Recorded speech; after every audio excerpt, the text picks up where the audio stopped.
ഏവർക്കും എൻ്റെ മറ്റൊരു വീഡിയോയിലേക്ക് സ്വാഗതം. ഇന്ന് ഞാൻ കാണിക്കാൻ പോകുന്നത് സൗരോർജ്ജ പദ്ധതിയെക്കുറിച്ചാണ്. ഇന്ന് എൻ്റെ ഈ കൊച്ചു വീട്ടിൽ സൗരോർജ്ജത്തിലൂടെ എനിക്ക് വൈദ്യുതി ലഭിക്കും. അതെ, പ്രധാനമന്ത്രിയുടെ സൗരോർജ്ജ പദ്ധതിയുടെ ഭാഗമായി 1,78,000 രൂപ ചിലവുള്ള ടാറ്റയുടെ 3 കിലോവാട്ട് പദ്ധതിയാണ് ഞാൻ സ്വീകരിച്ചിരിക്കുന്നത്. അതിൽ 78,000 എനിക്ക് സബ്സിഡിയാണ്. എൻ്റെ പിറകെ കാണുന്നതാണ് സോളാറിൻ്റെ പാനൽ.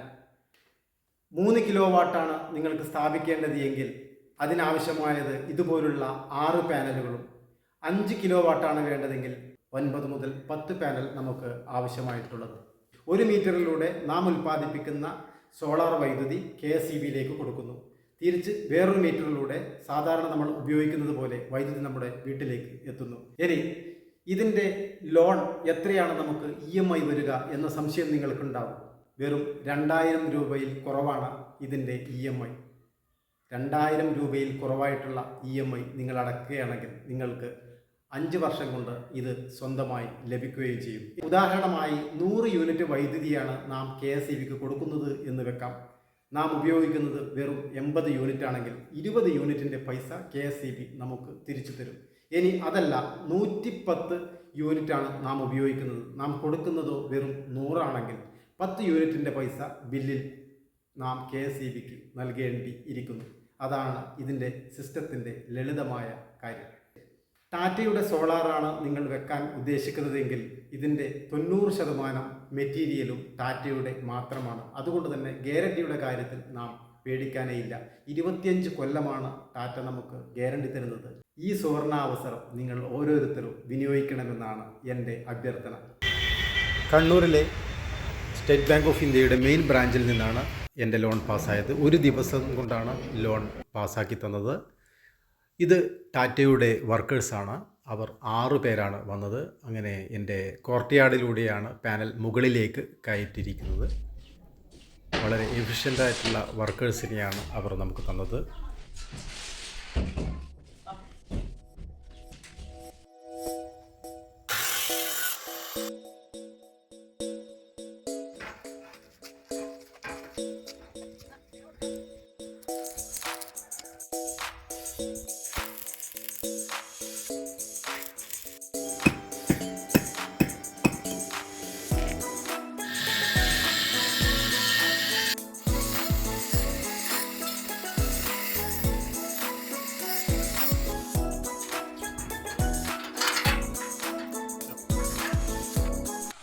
നേരത്തെ ഉണ്ടായിരുന്ന KSEBിയുടെ മീറ്ററിനടുത്താണ് ഇൻവെർട്ടറും മറ്റ് സാമഗ്രികളും ഫിറ്റ് ചെയ്യുന്നത്.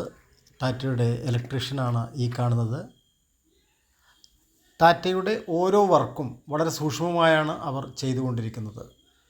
എർത്തിൻ്റെ കാര്യത്തിലായാലും മിന്നൽ രക്ഷാചാലകത്തിൻ്റെ കാര്യത്തിലായാലും എല്ലാം അതിൻ്റെ റൂൾസ് ആൻഡ് റെഗുലേഷൻസ് കൃത്യമായി പാലിച്ചുകൊണ്ടാണ് ടാറ്റ ചെയ്തുകൊണ്ടിരിക്കുന്നത്. ഇതെല്ലാം ടാറ്റയുടെ ഇലക്ട്രീഷ്യൻ വർക്കേഴ്സാണ്. കമ്പനി എന്താണോ നിഷ്കർഷിക്കുന്നത് ആ തരത്തിലാണ് അവരുടെ ഓരോ വർക്കും. കാരണം ക്വാളിറ്റിയിൽ യാതൊരു കോംപ്രമൈസും ഇല്ല. അവരുടെ എൻജിനീയേഴ്സ് വന്ന് സൈറ്റ് ഇൻസ്പെക്ഷൻ നടത്തും. അതുകൊണ്ട് തന്നെ എല്ലാം വളരെ ശ്രദ്ധയോടുകൂടിയാണ് അവർ ചെയ്തുകൊണ്ടിരിക്കുന്നത്. അതുകൊണ്ട് തന്നെ ടാറ്റയുടെ ഇത്തരം വർക്കുകളെ നമുക്ക് പൂർണ്ണമായിട്ടും വിശ്വസിക്കാം. ഈ ഒരു കേബിൾ വരുന്നത് മിന്നൽ രക്ഷാചാലകത്തിൻ്റെ കേബിളാണ്. അത് എർത്തുമായി ബന്ധപ്പെടുത്തുകയാണ്.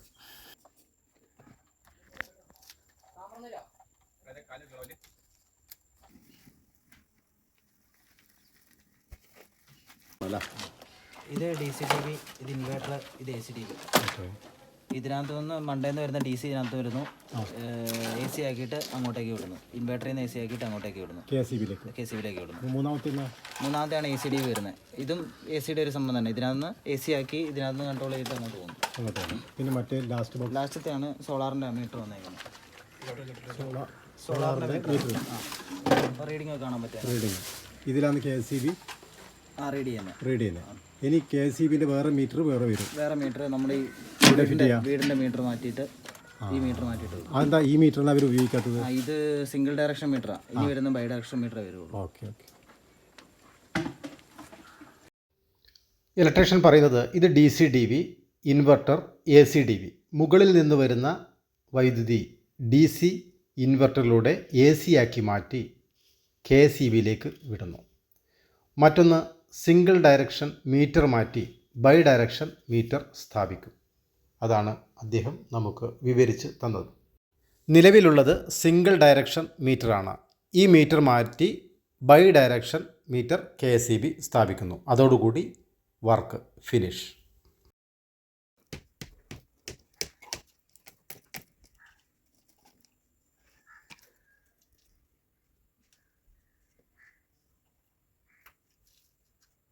വയറെടുത്തത് കുറച്ച് ദീപല്ലേ, കുറച്ച് നീള ദീപം.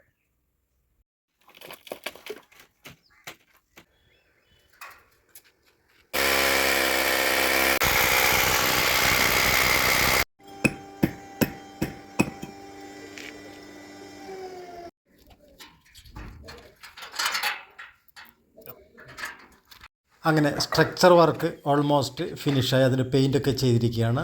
അതിന് ചെയ്യുന്ന ഫൂട്ടിംഗ് ആണ്. ഈ ഫൂട്ടിംഗ് മറ്റുള്ള സോളാർ കമ്പനികൾ ചെയ്യാത്ത രീതിയിലാണ്. ഒരടി ഉയരത്തിലാണ് ഫൂട്ടിംഗ് ചെയ്യുന്നത്.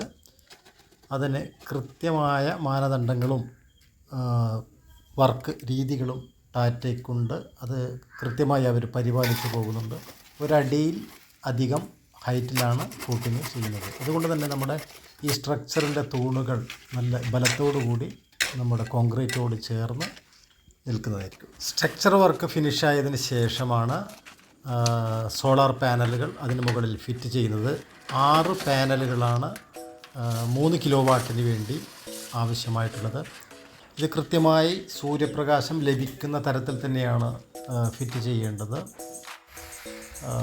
തീർച്ചയായിട്ടും തണൽ ഇല്ലാത്ത രീതിയിൽ ഏകദേശം സെൻറ്ററായിട്ടാണ് ഇതിന് അവർ സ്ഥലം സെലക്ട് ചെയ്തിട്ടുള്ളത്. ഇതിൻ്റെ 2 സൈഡും ചാർജ് ചെയ്യുന്ന രീതിയിലുള്ള പാനലാണ് ഇപ്പോൾ വരുന്നത്. നമുക്ക് നോക്കാം. ഈ പാനലിൻ്റെ ഒരു പ്രത്യേകത, പാനലിൻ്റെ ഏതെങ്കിലും ഒരു ഭാഗത്ത് ഷെയ്ഡ് വീണാൽ മറ്റൊരു ഭാഗത്ത് ചാർജ് ചെയ്യുന്ന രീതിയിൽ സോളാർ എനർജി ലഭിക്കുന്ന രീതിയിലാണ് ഇപ്പോഴത്തെ നിർമ്മാണ രീതി. അതുകൊണ്ട് തന്നെ ഈ പാനലിൻ്റെ ചെറിയൊരു ഭാഗത്ത് ഷെയ്ഡ് വീണാൽ മറ്റുള്ള ഭാഗങ്ങളിലൂടെ സോളാർ എനർജി ചാർജായി നമുക്ക് ലഭിക്കുന്നതായിരിക്കും. നേരത്തെ അങ്ങനെ ആയിരുന്നില്ല.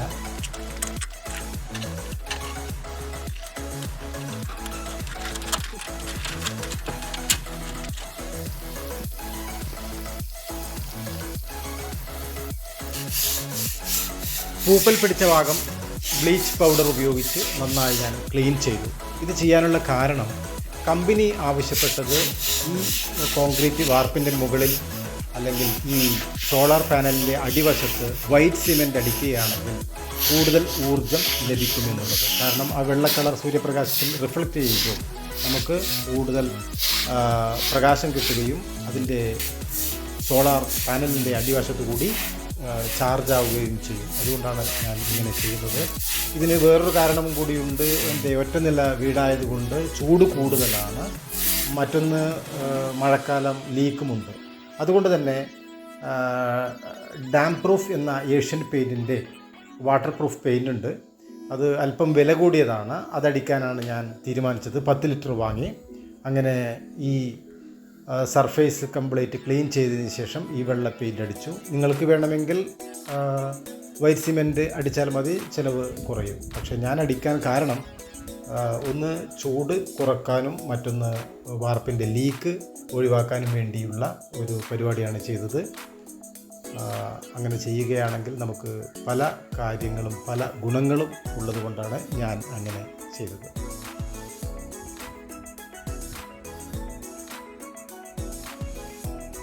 നിങ്ങളുടെ വീട്ടിലെ വൈദ്യുതി ബിൽ 2000-ന് മുകളിലാണെങ്കിൽ തീർച്ചയായിട്ടും നിങ്ങളും ഈ സോളാർ പാനൽ നിർബന്ധമായും വെച്ചിരിക്കണം.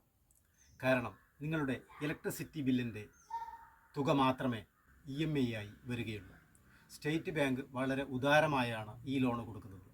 ഇതിന് വേണ്ട ഡോക്യുമെൻസൊക്കെ ഞാൻ നേരത്തെ പറഞ്ഞു, ഒരിക്കൽ കൂടി ആവർത്തിക്കാം. കെട്ടിടത്തിൻ്റെ നികുതി അടച്ച പേപ്പർ.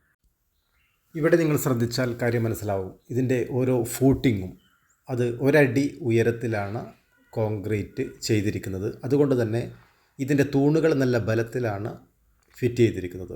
കാറ്റിൽ ഷെയ്ക്കാകുന്ന പ്രശ്നമൊന്നുമില്ല. ദീർഘകാലം ഇതിങ്ങനെ നിലനിൽക്കും. ഈ കാണുന്നതാണ് മിന്നൽ രക്ഷാ ചാലകം. ഇടിമിന്നലിൽ നിന്നും സോളാർ പാനലിനെ പരിരക്ഷിക്കുന്നതിന് വേണ്ടി ഇതിലൂടെ കേബിൾ വഴി താഴെ എർത്തിലേക്ക് കൊടുത്തിരിക്കുകയാണ്. മറ്റൊരു പൈപ്പ് സോളാർ എനർജി മീറ്ററിലേക്ക് കൊടുക്കുകയാണ്. അങ്ങനെ 2 കണക്ഷനാണ് ഇതിൽ നിന്നും താഴേക്ക് പോയിരിക്കുന്നത്.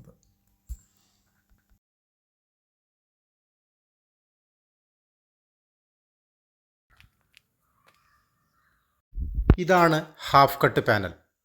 ഒരു സോളാർ പാനലിനെ 2ആയി കട്ട് ചെയ്തിരിക്കുന്നു. സാധാരണഗതിയിൽ സോളാർ പാനലിൽ 72 സെല്ലാണ് ഉള്ളത് എങ്കിൽ ഹാഫ് കട്ട് പാനലിൽ 142 എണ്ണം ഉണ്ടാകും. അതാണ് ഇതിൻ്റെ പ്രത്യേകത. അതായത് ഒരു പാനലിൻ്റെ ഏതെങ്കിലും ഒരു മൂലയിൽ ഷെയ്ഡ് വീണാൽ ആ പാനൽ ഓഫായിരിക്കും.